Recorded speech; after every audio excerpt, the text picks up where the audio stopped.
स्वागत है आपका आईना 24 में। दोस्तों, आज हम लेकर आए हैं एक ऐसा ज्वलंत मुद्दा जिसका सीधा सरोकार जनता से है।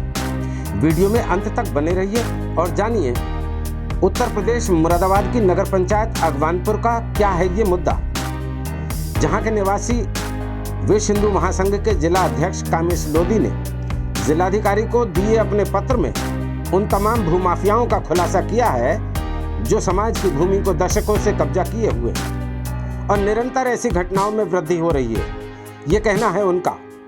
जिलाधिकारी को दिए पत्र में उन्होंने कहा है कि यदि इन भूमाफियाओं से जमीनों को कब्जा मुक्त नहीं कराया गया तो वह यह लड़ाई लंबी लड़ने के लिए तैयार है। आईना 24 को अपनी बातचीत में उन्होंने हमें बताया। तो हमारे साथ हैं विश्व हिंदू महासंघ के जिलाध्यक्ष कामेश लोधी जी। आपने जिलाधिकारी को प्रार्थना पत्र दिया है और उसमें कुछ कथित भूमाफियाओं को इंगित करते हुए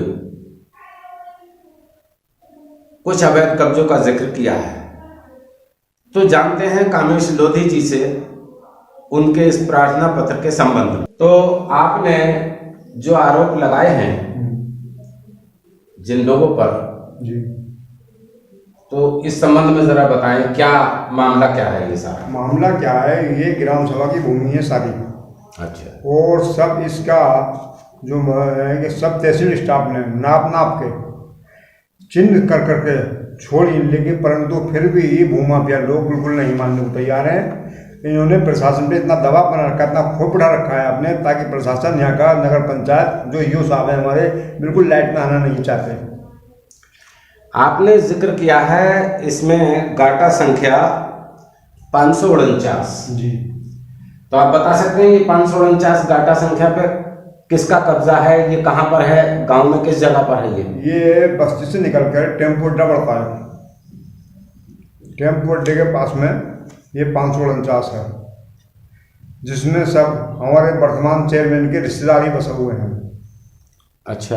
हाँ, उसमें रिहायशी मकान बने हुए हैं? मकान भी बने हुए हैं, मार्केट दुकान भी बनी हुई है, इन पे निशान भी लग चुके हैं, नोटिस भी लग चुके हैं, लेकिन यहाँ के जो ईओ साहब हैं हमारे, वो इसमें कोई कार्रवाई करने को राजी नहीं होते। हो सकता है, मुझे लगता है इनकी मिली भगत से ही ये मामला ठंडे बस्ते में पड़ जाता है। तो इसी तरह आपने 579 और 589 जी, अपने प्रार्थना पत्र में आपने इन दो गाटा संख्या का भी जिक्र किया है। जी, ये गाटा संख्या कहाँ पर है? गांव में किस जगह स्थित है? बाईपास पड़ता है करवाला रोड से पहले। अच्छा। करवाला से पहले बाईपास पर है, जिसमें कि होम्योपैथिक और आयुर्वेदिक के अस्पताल के लिए 2015 में स्थापना हुई थी। इसमें मार्केट में निर्माण हुआ था, भवन बना था, लेकिन उसके उपरांत आज तक इन लोगों ने भूमाफियाओं पर सब कब्जा है। तो जब निर्माण हुआ था तो वहाँ कब्जा इन लोगों का कैसे है?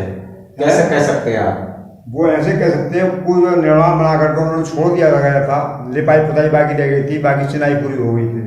अच्छा। उस बीच में इन्होंने फिर उसमें कब्जे कर दिए, अपने जानवर बांधने शुरू कर दिए, भूसे भरने शुरू कर दिए। प्रशासन को उन्होंने टिकने नहीं दिया, क्योंकि यहाँ पे इन लोगों का बोलबाला है, चेयरमैन इनके सारे, प्रधान इनके सारे। तो वो निर्माणाधीन अस्पताल जिसका आप जिक्र कर रहे हैं अपने प्रार्थना पत्र में, और आपने नंबर भी दिया है, तो वो अधूरी इमारत अभी मौजूद है? मौजूद है, मौजूद है। तो इसके अलावा एक 954 नंबर है। हाँ, गाटा संख्या 954 जी। तो इस पर क्या मामला है? इससे सब आसपास ही नंबर है, सब इन्हीं लोगों के कब्जे हैं। इनके अलावा यहाँ पे और किसी का कब्जा नहीं है, सब ये भूमाफिया है। ये भूमाफियाओं का पूरा गढ़ है यहाँ पर। अच्छा। आपने वाल्मीकि समाज के शमशान के विषय में भी जिक्र अपने प्रार्थना पत्र में किया है, इस पर क्या मामला है? इस पर मामला ये है कि लेखपाल द्वारा ये चिन्ह की गई थी। चिन्ह करने के बाद में ईओ साहब को बुला करके दिखा दिया गया था कि साहब ये है। तो ईओ साहब ने भी इस पर जवाब ये दिया, वो लेखपाल ने बताया था कि इस पर प्रार्थना पत्र भी आया हुआ है, लेकिन ईओ साहब ये बोले भाई प्रार्थना पत्र तो आते रहते हैं, देखा जाएगा, कोई बात नहीं, आप लोग अपना मकान बनाओ। ऐसा लेखपाल ने कहा? हाँ, मौजूदा लेखपाल ने? मौजूदा लेखपाल ने। अच्छा। और उस पर ईओ साहब ने, इसी वर्तमान ईओ साहब ने उसमें एक मकान भी और बनवा दिया, जिसमें 11 मकान बने हुए हैं पहले से ही। यानी आपका कहना है कि जो शमशान की जगह है हाँ उसमें 11 मकान बनवा दिए गए हैं, बनवा दिए गए तो हैं। फिलहाल अभी तो एक बना है, लेकिन बाकी पहले बने हुए हैं। अच्छा, कुछ पुराने बने हुए हैं, फिलहाल में अभी ताज़ा एक बना है। हाँ। तो ये 4 मामले हुए कामेश जी। मैं आपसे जानना चाहूँगा, ये आज के तो हैं नहीं, काफ़ी समय पुराने आप जैसे बता रहे हैं, तो पहले भी ये मामला कभी उठा है हाँ इनके? पहले भी मामला पहले उठा है, काफी उठा है, लेकिन प्रशासन के इन लोग भूमि अभाव के सामने प्रशासन यहाँ पे टिक नहीं पाता, क्योंकि सारे तो मुस्लिम प्रधान बने यहाँ पे।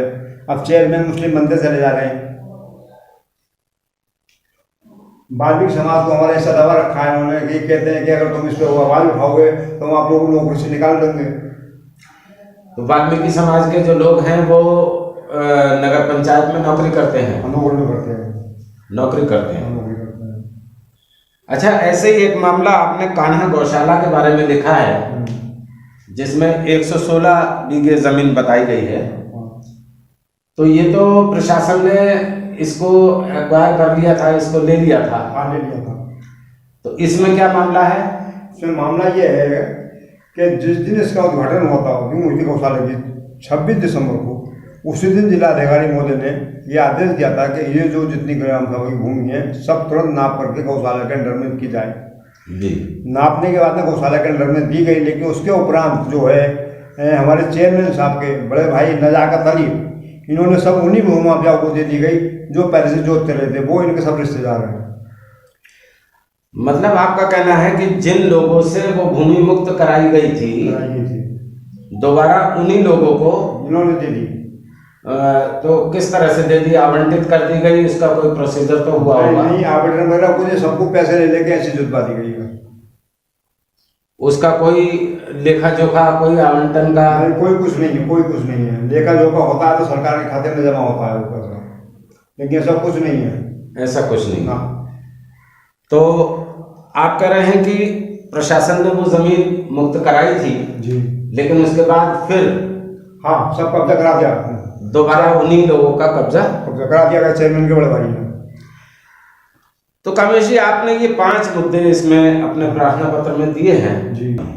अब आपकी क्या मांग है? प्रशासन से क्या चाहते हैं आप? हमने जो एक शिकायत दी है जिलाधिकारी महोदय को, इस पर यदि प्रशासन ने अमल नहीं किया, उन्होंने नहीं लिया, तो मैं इस प्रार्थना पत्र को लेकर के माननीय मुख्यमंत्री तक जाऊंगा, और ये मेरी लड़ाई, हमें जब तक कब्जा मुक्त नहीं हो जाएंगी सारी ज़मीनें, जब तक बरकरार लड़ाई मेरी रहेगी। तो दोस्तों, ये थे विश्व हिंदू महासंघ के कामेश लोधी, जिनका साफ कहना है कि जब तक सरकारी भूमि से ये अवैध कब्जे नहीं हटाए जाते, उनका ये संघर्ष भूमाफियाओं के खिलाफ जारी रहेगा।